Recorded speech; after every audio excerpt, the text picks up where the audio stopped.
નમસ્કાર, હું કે.આર. અઠીલા, આઈટીઆઈ કરજણ. આજના આઈટીઆઈ ઈ લર્નિંગ પ્રોગ્રામમાં આપ સૌનું હાર્દિક સ્વાગત છે. આજે આઈટીઆઈમાં ચાલતા સોલાર ટેકનિશિયન ઇલેક્ટ્રિકલ ટેડ અંતર્ગત લેસન બેટરી વિશે હું આપને માહિતી સહ માર્ગદર્શન આપીશ.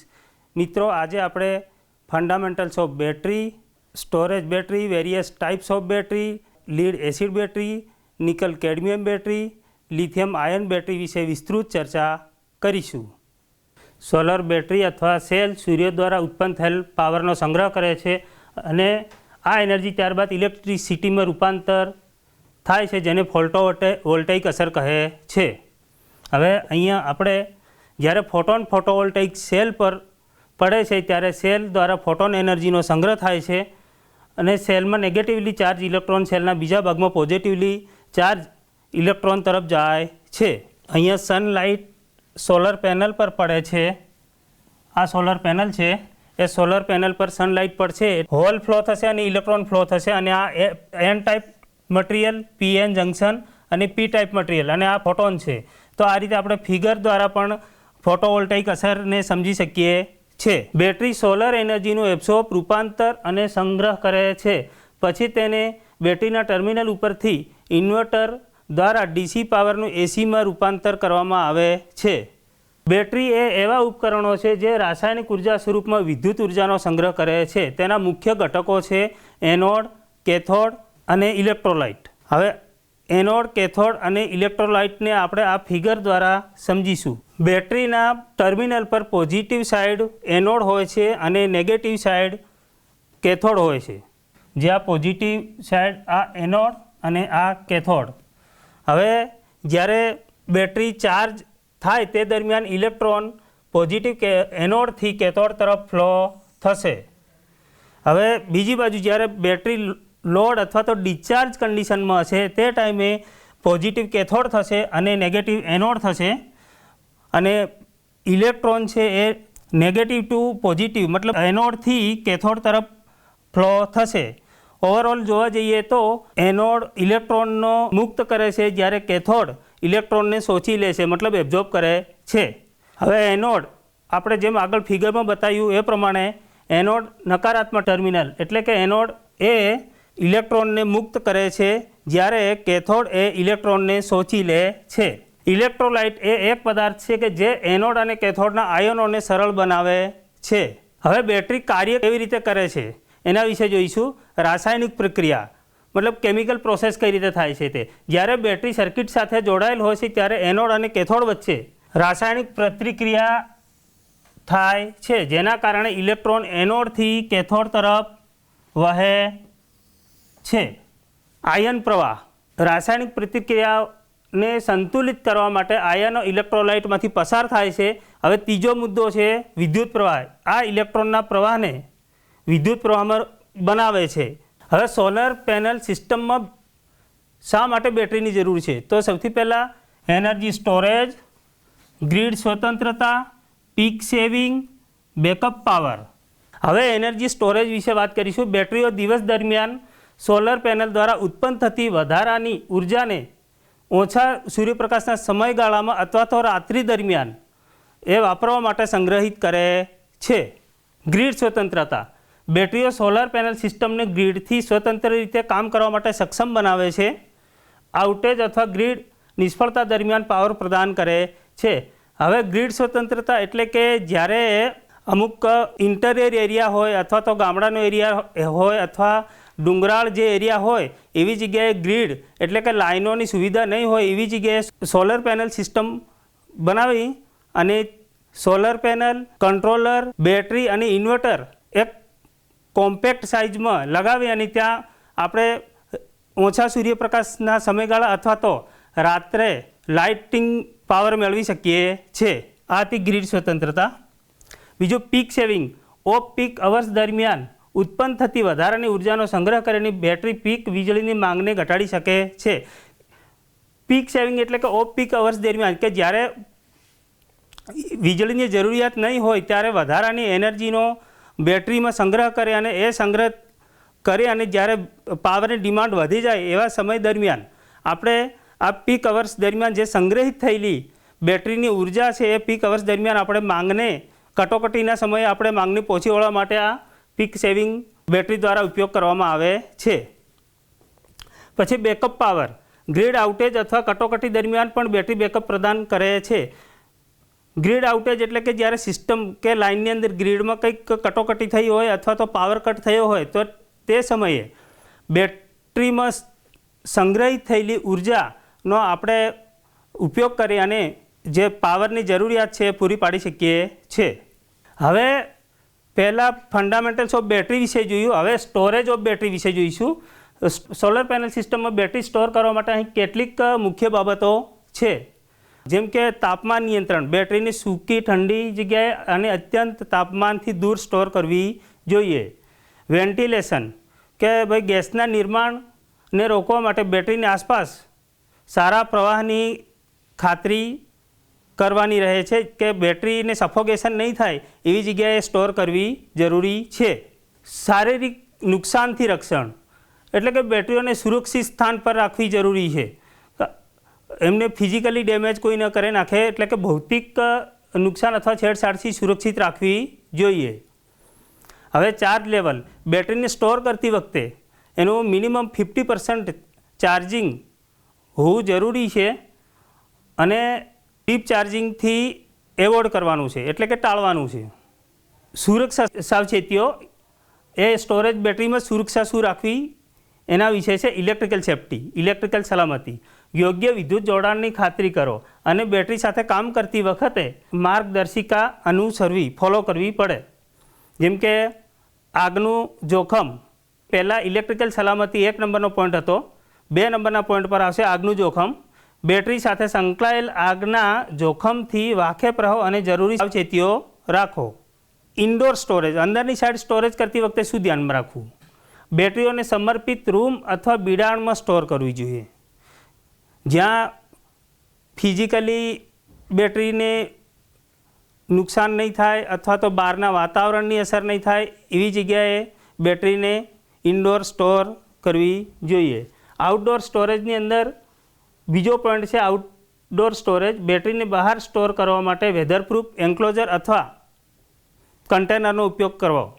બહારના વાતાવરણમાં જ્યારે આપણે બેટરીને સ્ટોર કરીએ ત્યારે બહારના વાતાવરણની અસર નહીં થાય, એ સિવાય ભેજ, વરસાદ, વધારે તાપમાનની અસર નહીં થાય એના માટે એન્ક્લોઝર અથવા કન્ટેનરમાં રાખવી જોઈએ. ઉત્પાદકતાની માર્ગદર્શિકાને અનુસરણ કરો, મતલબ મેન્યુફેક્ચરરની જે ગાઈડલાઇન છે એને ફોલો કરવાની છે. તો કે ઉત્પાદકતા દ્વારા આપેલ સંગ્રહ અને જાળવણી ભલામણોનું જે હોય એનું પાલન કરવાનું છે. નિયમિત રક્ષણ, નુકસાન, કાટ અથવા વસ્ત્રોને ચિહ્નો માટે નિયમિત બેટરીનું ચેકિંગ કરવું જરૂરી છે. પછી યોગ્ય ચાર્જિંગ, સુસંગત ચાર્જરનો ઉપયોગ કરો અને યોગ્ય ચાર્જિંગ પ્રક્રિયાને અનુસરવાની છે. બેટરીના મુખ્ય પ્રકારો, વેરિયસ ટાઈપ્સ ઓફ બેટરીનો જે પોઈન્ટ હતો ને એના વિશે. બેટરીના મુખ્ય 2 પ્રકાર છે. પ્રાઇમરી એટલે કે નોન રિચાર્જેબલ પ્રાઇમરી બેટરીની અંદર આલ્કાલાઇન, ઝિંક કાર્બન, લિથિયમ. અને સેકન્ડરી બેટરી એટલે કે રિચાર્જેબલ બેટરી. રિચાર્જેબલ બેટરીમાં લીડ એસિડ, નિકલ કેડમિયમ અને nickel metal hydride, lithium ion વગેરે બેટરીઓ છે. હવે બેટરીના પ્રકારોમાં lead acid battery, lithium ion battery, nickel cadmium battery, nickel metal hydride battery, flow battery અને સોલ્ટ વોટર બેટરીનો સમાવેશ થાય છે. આ જે 6 પ્રકાર છે એ 6 પ્રકારમાંથી આપણે જે અત્યારે રોજિંદા વપરાશની અંદર 3 બેટરીઓ, જે લાંબા સમયથી ચાલતી આવતી વપરાશમાં જે બેટરીઓ છે એના વિશે આજે વિસ્તૃત ચર્ચા કરીશું. બાકીની જે 3 બેટરીઓ છે એ અત્યારે માર્કેટની અંદર પ્રોપરલી ટેકનોલોજીમાં ડિઝાઇન થઈને આવી નથી, એટલે અત્યારે 3 બેટરીઓ માર્કેટમાં વધારે પડતી પ્રચલિત છે. તો એના વિશે આજે આપણે વિસ્તૃત ચર્ચા કરીશું. હવે આ લીડ એસિડ બેટરી વિશે જોઈશું. લીડ એસિડ બેટરીનો આ પોઝિટિવ ટર્મિનલ છે, આ નેગેટિવ ટર્મિનલ છે. એનો મતલબ કે આ એનોડ છે, કેથોડ છે. લીડ એસિડ બેટરી એ રિચાર્જેબલ બેટરીનો જ એક પ્રકાર છે, જે વિદ્યુત ઉર્જા સંગ્રહ કરવા માટે લીડ પ્લેટ્સ અને સલ્ફ્યુરિક એસિડનો ઉપયોગ કરે છે. એની મુખ્ય લાક્ષણિકતા છે લીડ એસિડ બેટરી ઉછાળાનો પ્રવાહ પ્રદાન કરી શકે છે. જ્યાં ઉચ્ચ શક્તિની જરૂર હોય તેવા કાર્યક્રમો માટે એને બનાવવામાં આવે છે. હવે એનો ઉપયોગ શું છે? ઉપયોગ જોવા જઈએ તો લીડ એસિડ બેટરીનો ઉપયોગ આઉટેજ દરમિયાન બેકઅપ પાવર પ્રદાન આપવા માટે અનઇન્ટરપ્ટેડ પાવર સપ્લાય સિસ્ટમમાં થાય છે.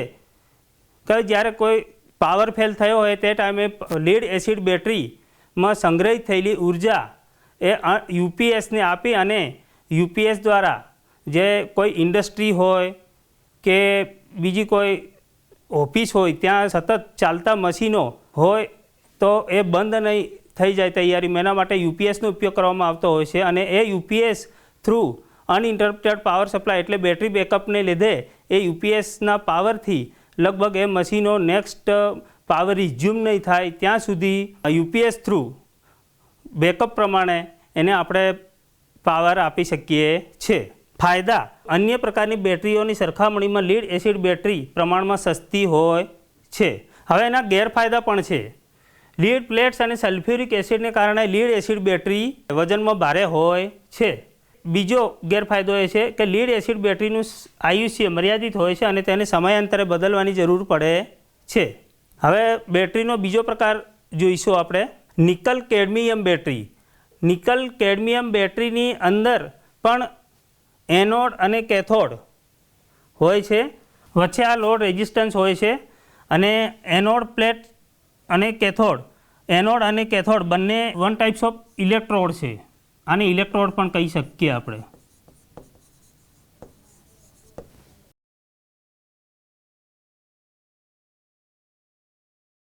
અને આ છે ઇલેક્ટ્રોલાઇટ. ઇલેક્ટ્રોલાઇટની અંદર કેડમિયમ અને નિકલ હોય છે, બરાબર. તો આ રીતે આ નિકલ કેડમિયમ બેટરીના ભાગો છે. આ એક પ્રકારની રિચાર્જેબલ બેટરી છે. પ્રાથમિક ઘટકો તરીકે નિકલ ઓક્સાઇડ, હાઇડ્રોક્સાઇડ અને કેડમિયમનો ઉપયોગ કરે છે. એની લાક્ષણિકતાઓ છે high cycle life. Nickel cadmium battery cycle life એટલે કે એની આયુષ્ય લાંબી છે, જે એ એપ્લિકેશન માટે એને આપણે બનાવીએ છીએ એ એની મુખ્ય લાક્ષણિકતા છે. અને જેને ચાર્જ ડિસ્ચાર્જ સાયકલની જરૂર પડે છે. નિકલ કેડમિયમ બેટરીનો ઉપયોગ ઔદ્યોગિક એપ્લિકેશનમાં થાય છે, જેમ કે બેકઅપ પાવર સિસ્ટમ અને ઇમરજન્સી લાઇટિંગ માટે થાય છે. જ્યારે કોઈ ઇન્ડસ્ટ્રીની અંદર લાઇટિંગ ફેલ થાય ત્યારે ઇમરજન્સી લાઇટ કરવા માટે નિકલ કેડમિયમ બેટરી ખૂબ જ જાણીતી અને પ્રચલિત છે. અને એની એજ બી લાંબી છે. એકવાર થોડી સલ્ફ્યુરિક એસિડથી એની કિંમત ઓછી હોય છે પણ એની એજિંગ વધારે હોય છે, એટલે એ એજિંગ માટે જાણીતી છે. એટલે એ બેકઅપ પાવર અને ઇમરજન્સી લાઇટિંગ માટે ખાસ કરીને એનો ઉપયોગ થાય છે. ફાયદા: નિકલ કેડમિયમ બેટરી વિશ્વસનીયતા અને ટકાઉપણા માટે જાણીતી છે. જ્યારે કોઈક વસ્તુનો ફાયદો હોય તો એનો ગેરફાયદો પણ હોય. નિકલ કેડમિયમ બેટરીમાં ઝેરી પદાર્થો હોય છે, જેમ કે કેડમિયમ, તો જે પર્યાવરણ અને માનવ સ્વાસ્થ્ય માટે જોખમી હોય છે. એટલે આ બેટરીનો ગેરફાયદો આ છે, એમાં ઝેરી પદાર્થો હોય છે અને જે પર્યાવરણ અને માનવ સ્વાસ્થ્ય માટે પણ નુકસાન કરે છે. હવે બેટરીનો ત્રીજો પ્રકાર છે લિથિયમ આયન બેટરી.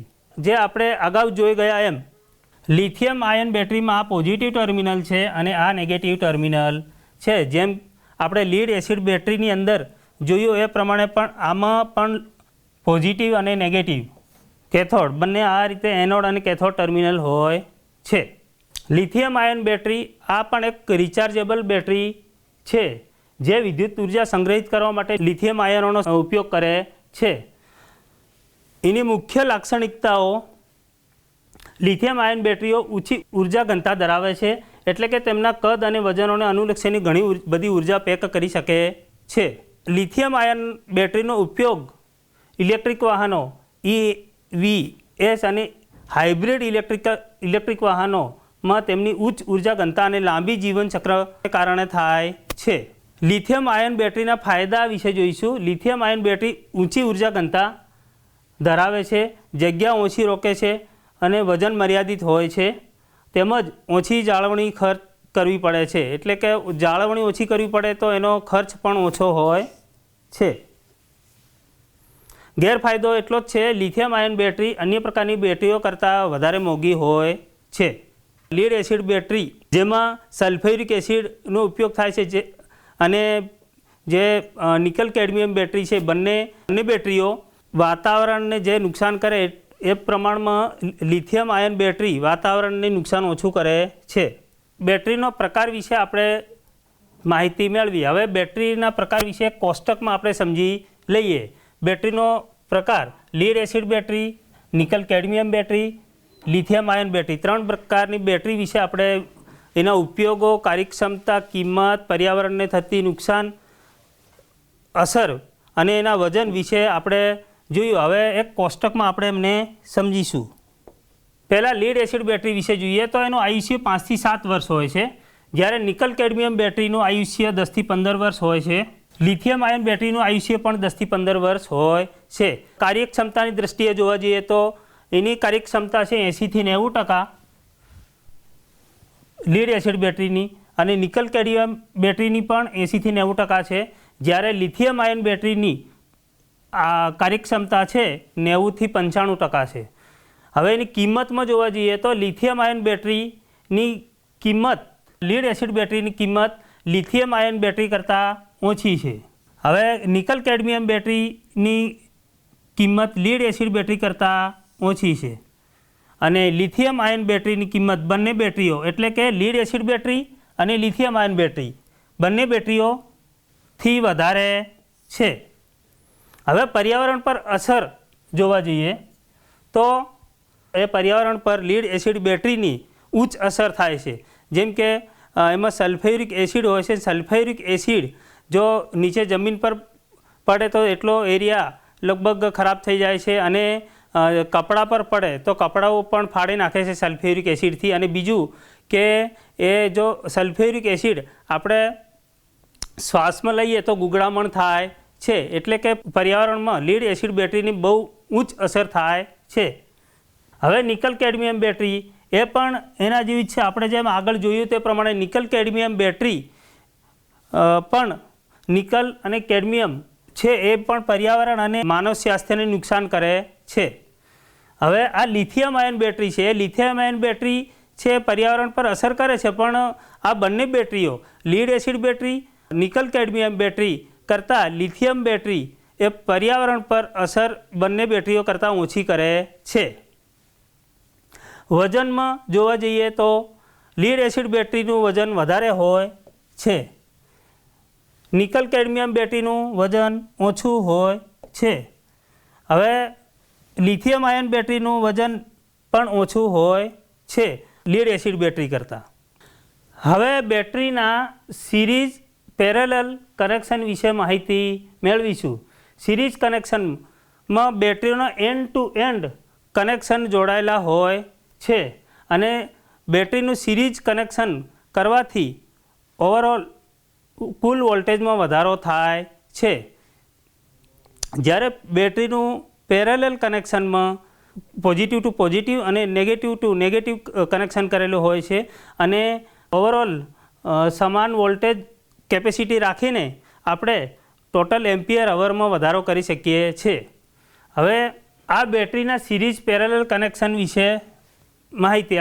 અહીંયા બેટરી સિરીઝ કનેક્શનમાં જોડેલી છે, એટલે કે આનો પોઝિટિવ ટર્મિનલ આના નેગેટિવ ટર્મિનલ સાથે, અને આનો નેગેટિવ ટર્મિનલ બીજાનો પોઝિટિવ ટર્મિનલ સાથે, એ રીતે positive to negative, positive to negative series connection કરેલું હોય છે. જ્યારે આપણે વધારે વોલ્ટેજની રિક્વાયરમેન્ટ હોય તો આપણે બેટરીનું સિરીઝમાં કનેક્શન ડિઝાયર આઉટપુટ વોલ્ટેજ મેળવી શકીએ છે, અને એમ્પિયર અવર કેપેસિટી સેમ રહે છે. એટલે મિત્રો આપણને દાખલા તરીકે અહીંયા 1.5 વોલ્ટની 4 બેટરીઓ જોડેલી છે, એની જગ્યાએ 12 વોલ્ટની જો 12 વોલ્ટની 4 બેટરીઓ જોડીએ તો 12 દુ 24 દુ 48 વોલ્ટેજ અહીંયા 6 વોલ્ટની જગ્યાએ આપણે 48 વોલ્ટ પણ સિરીઝ કનેક્શનમાં મેળવી શકીએ છે. હવે અહીંયા બેટરીનું સિરીઝ પેરેલલ કનેક્શનમાં પેરેલલ સર્કિટ અને સિરીઝ સર્કિટ. સિરીઝ કનેક્શનથી 12 વોલ્ટની એક battery, 12 volt plus 12 volt plus 12 volt એમ ટોટલ 36 વોલ્ટ મેળવી શકીએ છે. જ્યારે અહીંયા 12 વોલ્ટની બેટરીઓને પેરેલલમાં લગાવીએ તો આઉટપુટ આપણને 12 વોલ્ટ મળે છે. હવે એની જગ્યાએ દાખલા તરીકે અહીંયા એમ્પિયર અવર્સની કેપેસિટી 50 છે, કે એક્ઝામ્પલ તરીકે 50. તો પેરેલલ કનેક્શનની અંદર 50 અવર, 50 એમ્પિયર અવર્સ, 50 એમ્પિયર્સ અવર્સની 3 બેટરીઓનું પેરેલલમાં કનેક્શન હોય તો 150 એમ્પિયર અવર્સ આઉટપુટ આપણને મળે છે.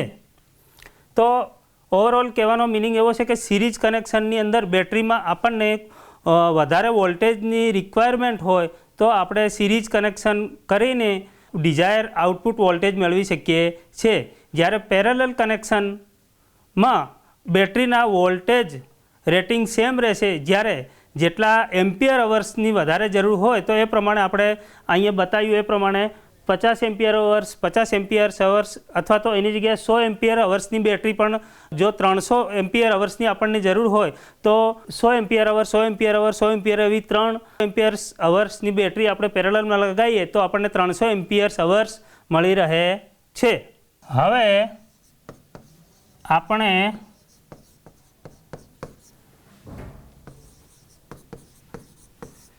બેટરીની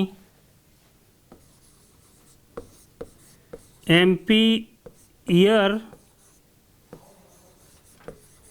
અવર કેપેસિટી વિશે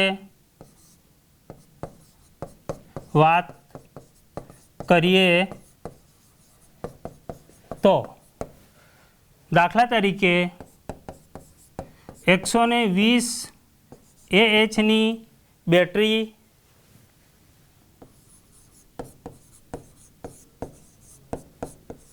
હોય તો 1 કલાક માટે 120 એમ્પિયરના લોડ પર ચલાવી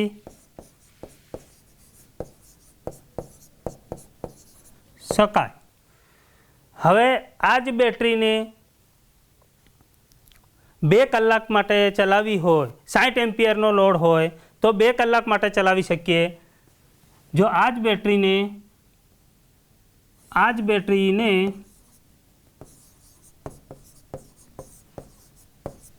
60 એમ્પિયરના લોડ માટે 2 કલાક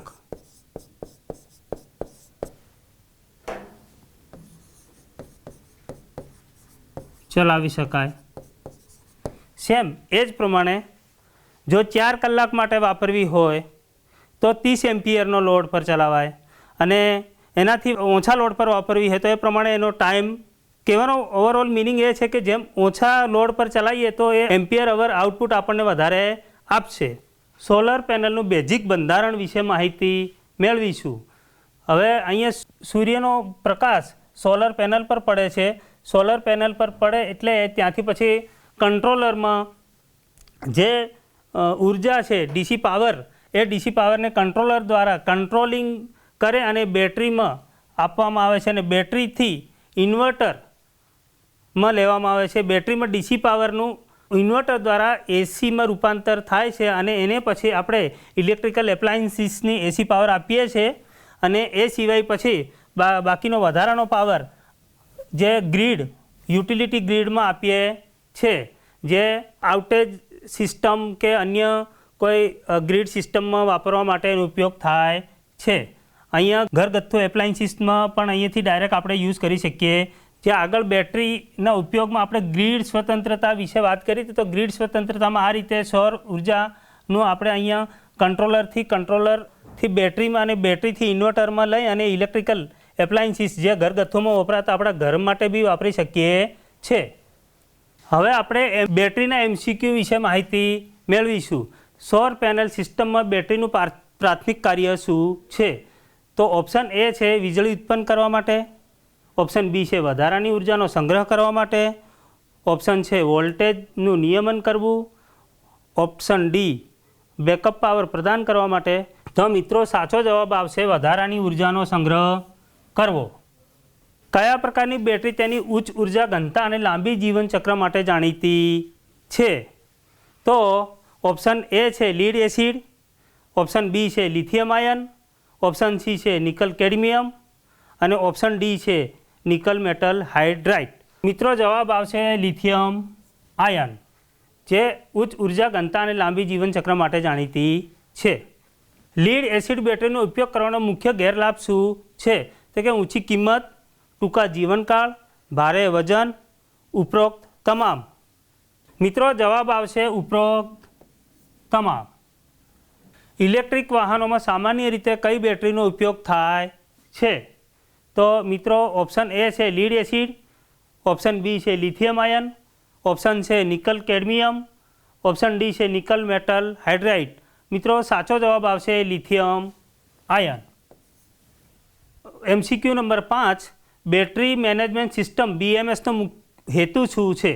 તો ઓપ્શન A છે બેટરી ચાર્જ કરવા માટે, ઓપ્શન B છે બેટરી ડિસ્ચાર્જ કરવા માટે, ઓપ્શન C છે બેટરીની ચાર્જ સ્થિતિનું નિરીક્ષણ અને નિયંત્રણ કરવા માટે અને ઓપ્શન D છે બેટરીને ઓવરચાર્જિંગથી બચાવવા માટે. મિત્રો સાચો જવાબ આવશે ઓપ્શન C બેટરીની ચાર્જ સ્થિતિનું નિરીક્ષણ અને નિયંત્રણ કરવા માટે. તો આ હતો આજનો બેટરી વિશે આપણને બેટરીના fundamentals, storage batteries, various types of batteries. આશા રાખું છું કે આજે બેટરી વિશે તમને સારું એવું માર્ગદર્શન મળ્યું હશે. આભાર.